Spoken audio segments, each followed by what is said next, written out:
Hello students, welcome back to our channel. Students, I hope कि आप सबकी preparation बहुत अच्छी चल रही होगी। ठीक है, तो आज की वीडियो हमारी स्टूडेंट्स रहने वाली है उत्तर वैदिक काल में। प्रीवियस वीडियो में मैंने आपको पूरी डिटेल में समझाया है पूर्व वैदिक काल के बारे में। एक एक चीज़ डिफाइन की थी हमने, एक एक चीज़ अच्छे से पढ़ी थी। आज के टॉपिक में हमारा रहेगा उत्तर वैदिक काल। ठीक है, इसके बारे में हम जितने भी चेंजेस आए पूर्व वैदिक काल से लेकर उत्तर वैदिक काल में, जितने भी चेंजेस आए या कुछ क्या नया ऐड हुआ या कोई कुछ ऐसी चीज़ें थी जो पुरानी ही कंटिन्यू रही, वो सारा कुछ हम इसमें पढ़ेंगे। ठीक है स्टूडेंट्स, तो चलिए फिर वीडियो स्टार्ट करते हैं। वीडियो स्टार्ट करने से पहले स्टूडेंट्स, प्लीज़ जिन भी स्टूडेंट्स ने मेरे चैनल को सब्सक्राइब नहीं किया है तो बच्चे प्लीज़ सब्सक्राइब कर लीजिए एंड बेल आइकन को प्रेस करना मत भूलिए। इससे ये होएगा कि आपको आने वाले वीडियो की day to day update easily मिलती रहेगी। ठीक है स्टूडेंट्स, तो स्टार्ट करते हैं। क्या रहता है आज का हमारा टॉपिक? उत्तर वैदिक काल। इसमें क्या था हमारा स्टार्टिंग में? 1000 BC के पास लोहे की खोज ने संपूर्ण व्यवस्था को प्रभावित किया। उत्तर वैदिक काल की टाइम पीरियड आपको जैसे मैंने बताई थी 1000 BC टू 600 BC के आसपास की। ठीक है, अब जो 1000 BC के आसपास क्या था कि लोहे की खोज हो चुकी थी। अब डेफिनेटली अगर लोहे की खोज हो चुकी है तो नई नई लोगों को वर्क करने की नई नई टेक्निक्स का भी पता चल रहा था। ठीक है, क्या रहता है इसमें? पहला हम करेंगे इसका राजनीतिक जीवन। राजनीतिक जीवन में क्या क्या था कि जो जन थे, पूर्व वैदिक काल में जो जन थे, जन का आकार अब बड़ा हो गया था। पहले जन जो थे वो कबीलों के रूप में थे, अब जो जन थे वो बड़े हो चुके थे, यानी कि ज्यादा लोग वहां पर आकर बसना स्टार्ट हो गए थे।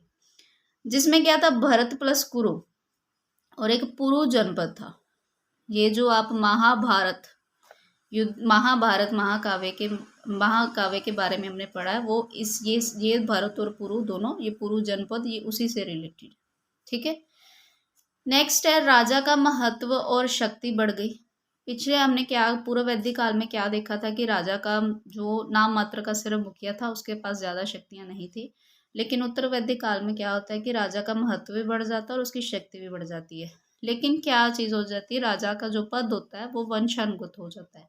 यानी कि एक बार जो राजा बन गया, आगे उसका बेटा, फिर उसके आगे उसका बेटा, उसके आगे उसका बेटा, ऐसे वंशानुगत चलता रहता था। ठीक है, नेक्स्ट क्या था, राजा के अधिकार बढ़ने से सभा समिति का महत्व जो था वो कम हो गया।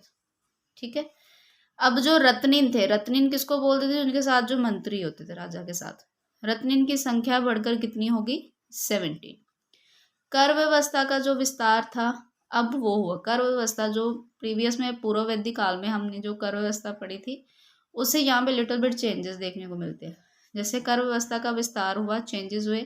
अब क्या था, अब हमने पूर्व वैदिक काल में क्या चीज देखी थी कि जो स्वेच्छा से अपनी इच्छा से दिया जाता था कर, उसको बलि कहते थे।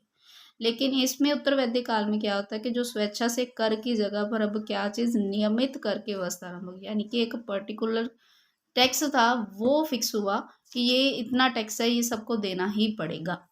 ठीक है, नेक्स्ट है राजा राजसूय और अश्वमेध यज्ञ करता था। राजा को युद्ध में विजय पाने की कामना से अपने भाई बंधुओं के साथ एक ही थाली में खाना पड़ता था। ठीक है, यानी कि ये चीज कुछ मान्यताएं थी कि अगर राजा जो था वो ये काम करेगा तो उसको ज्यादा से तरक्की मिलेगी, ज्यादा प्रोग्रेस होगी उसकी। अगर वो तरक्की को लेने के लिए ही, प्रोग्रेस करने के लिए ही, अपना राज्य को फैलाने के लिए, बढ़ाने के लिए, वो राजा राजसूय और अश्वमेध यज्ञ भी करते थे। ठीक है स्टूडेंट्स, नेक्स्ट है, नेक्स्ट आ जाता है इसका सामाजिक जीवन। सामाजिक जीवन में क्या था?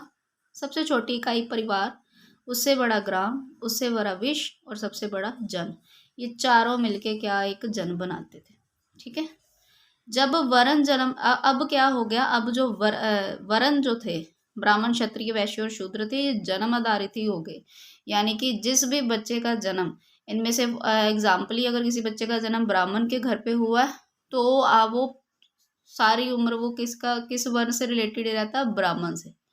क्षत्रिय वाले ऐसे ही, क्षत्रिय के साथ भी था, वैश्य के साथ भी था, शूद्र के साथ भी था। ठीक है, अब ये जन्म आधारित हो गया था। अब गोत्र, गोत्र क्या चीज थी? गोत्र गोधन एकत्र करना। गोत्र क्या था? एक इसका मतलब होता है कि गोधन एकत्र करना। जिन भी लोगों ने, यानी कि ज्यादातर, मैंने आपको प्रीवियस में बताया था कि हमने पूर्व वैदिक काल में ये चीज पढ़ा कि उस टाइम पे मुद्रा कोई नहीं थी। लेन देन के बदले कुछ भी हम किसी से कुछ लेते थे, उसके बदले में उसको क्या देते थे? गाय दान कर देते थे, राइट। तो उसमें यही चीज़ था कि जितना ज़्यादा जिसने गोधन एकत्र किया हुआ था वो सबसे ऊंचा गोत्र था, ठीक है। बट धीरे धीरे इसमें क्या चेंजेस आए, गोत्र को क्या क्या चेंज कर दिया गया कि जैसे ये एक पर्टिकुलर किसी पर्सन से, पुरुष से ले लिया गया रिलेटेड, अब वो पुरुष से आगे होने वाले, पैदा होने वाले, जैसे उनका बेटा है या उसका कह लो पोता है, वो आगे आगे वो उसी गोत्र से रिलेटेड रहता है जिस गोत्र से वो जो मैन था वो रिलेटेड होता था, ठीक है। नेक्स्ट है, एक थी आश्रय व्यवस्था का, कुछ इसमें कुछ आश्रय व्यवस्था का आरंभ हुआ। जैसे क्या था, ब्रह्मचर्य। अब जो 0 से लेकर 25 तक जिनकी एज होती थी उस एज को बोला जाता था ये ब्रह्मचारी एज है।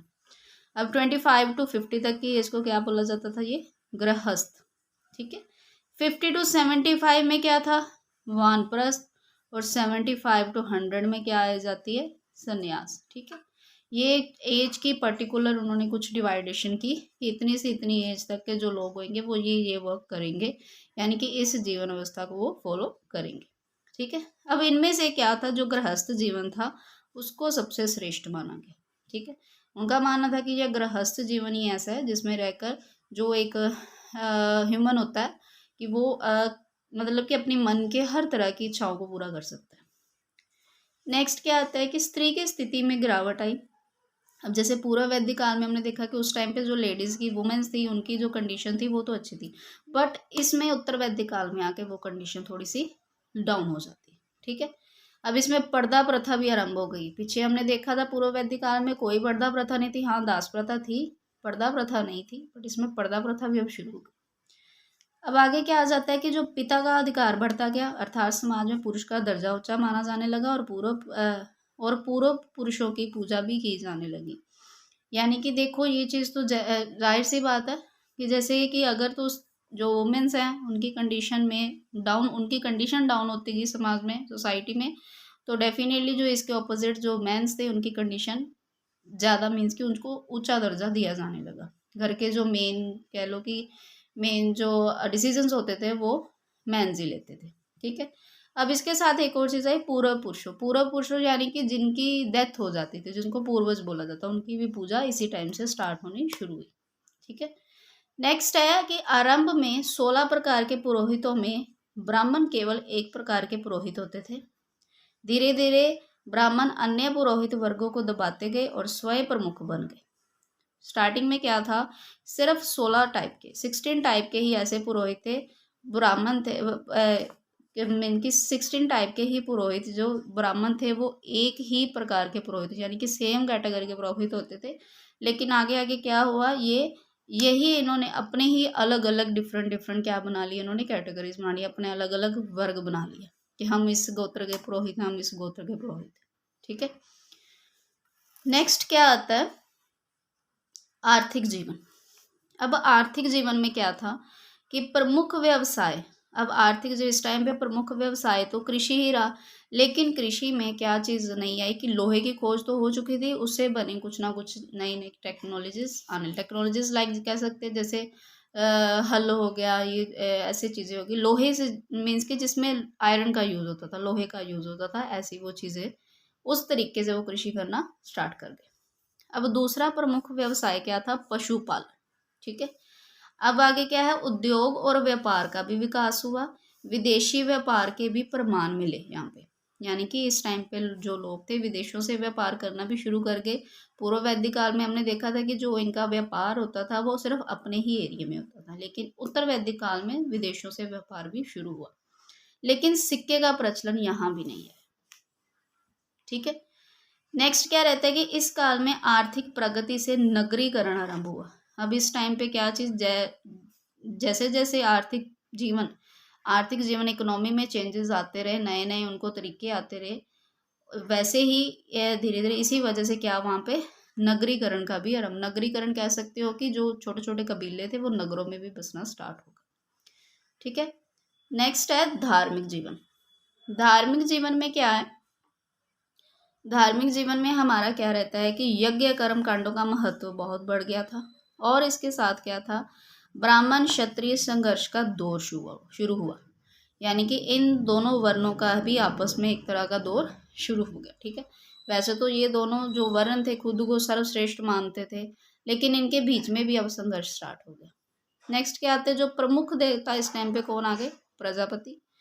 विष्णु को क्या माना गया कि वो पोषण और रक्षक के देवता थे। रुद्र को माना गया कि वो पशुओं के देवता थे। वरुण को माना गया वो जल के देवता। पूषण को शूद्रों के देवता। राजसूय यज्ञ यानी कि ये कुछ देवताओं की कैटेगरी इस टाइम पे रही। ये भी स्टूडेंट्स ये मैं बताऊँ, ये जो यहाँ से कह लो कि बहुत ज़्यादा क्वेश्चंस बनते हैं। कई बार किसी एग्जाम में पूछा जाता है कि उत्तर वैदिक काल में जल के देवता कौन थे, या शूद्रों के देवता कौन थे, या पशुओं के देवता कौन थे। ये कुछ पॉइंट्स चीज़ें होती हैं जो किसी भी एग्जाम में पूछी जाती है, ठीक है, तो इनको बड़े अच्छे से ध्यान से समझना। नेक्स्ट क्या रहता है कि राजसूय यज्ञ अब क्या था, ये प्रतिष्ठा हेतु था। यानी कि अगर किसी राजा ने अपनी प्रतिष्ठा को बढ़ाना, यानी कि अपने उसने प्रतिष्ठा अपनी पावर दिखानी, वो चीज़ क्या थी कि राजसूय यज्ञ करवाते थे, ठीक है, कि उसके पास कितना धन है, कितना वो अमीर है, कितना बड़ा राज्य है, ये सब दिखाने के लिए राजसूय यज्ञ होता था। सेकंड आ जाता है वारपेय यज्ञ। क्या था ये वाला, कौन सा यज्ञ था, इसमें क्या था, एक अपना राजा जो था अपनी शक्ति का प्रदर्शन करता था कि उसके पास कितनी पावर है, ठीक है। लास्ट आ जाता अश्वमेध यज्ञ। अश्वमेध यज्ञ क्या था, राज्य विस्तार। इसके अकॉर्डिंग क्या था, अगर कोई राजा अपना राज्य विस्तार करना चाहता था तो अश्वमेध यज्ञ करवाता था। इसके अकॉर्डिंग क्या होता है कि एक घोड़े को बड़े अच्छे से तैयार करके जब यज्ञ होता था उस टाइम पे उसकी पूजा करके उसको एक एरिया की ओर छोड़ दिया जाता था। अब वो जहाँ तक वो घोड़ा जाता, आगे जाके जिस भी एरिया पे जाके रुकता, अगर वो एरिया किसी दूसरे राजा के अंडर होता था तो उस राजा को क्या करना पड़ता था, उसके साथ युद्ध। अगर तो वो आराम से बैठ के बातचीत करके मान लेता कि हाँ मैं ये एरिया आपको देने को तैयार हूँ, तब तो ठीक है। अगर वो नहीं मानता तो उसको उसके साथ क्या करना पड़ता था, युद्ध करना पड़ता था। जिसकी जीत होती थी वो एरिया उसके अंडर आता। ये था एक क्या, अश्वमेध यज्ञ। अश्वमेध यज्ञ की लिटिल बिट एक एग्जाम्पल रामायण में भी है, वो भी वहाँ पे भी उसमें भी श्री राम की तरफ से अश्वमेध यज्ञ के बारे में बताया गया कि उन्होंने करवाया था। लास्ट में क्या आ जाता है कि जो यज्ञ में कर्मकांड बलि की प्रधानता थी। अब जो ये यज्ञ, जितने भी यज्ञ होते थे इन सब में कर्मकांड यानी कि मंत्रों का उच्चारण भी होता था।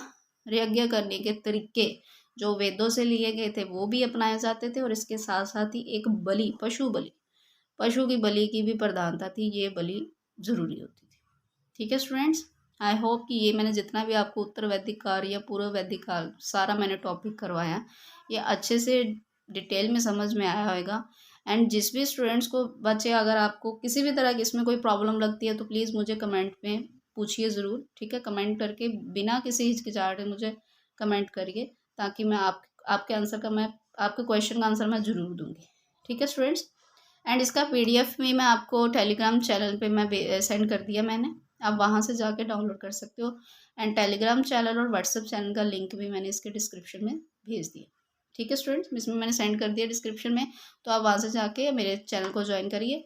एंड देन वहाँ से आप अपना जो इसका PDF है इस टॉपिक का वो आप डाउनलोड कर सकते हो, ठीक है स्टूडेंट्स। तो कल की क्लास में मैं करवाऊंगी आपको ये जितना भी टॉपिक हमने किया है वैदिक पीरियड का, इसके रिलेटेड कुछ क्वेश्चंस लेके आऊँगी ताकि आपके अच्छे से प्रैक्टिस हो जाए, ठीक है स्टूडेंट्स। एंड इसके साथ ही मैं आपको इन्फॉर्म करना चाहती हूँ कि इसके साथ साथ ही मैं पॉलिटिकल की क्लास भी स्टार्ट करना जा रही हूँ। तो प्लीज़ ज़्यादा से ज़्यादा स्टूडेंट्स को ज्वाइन करिए ताकि सबको इस क्लासेस का फ़ायदा हो सके, ठीक है स्टूडेंट्स। तो फिर मिलते हैं नेक्स्ट क्लास में। Okay, bye bye.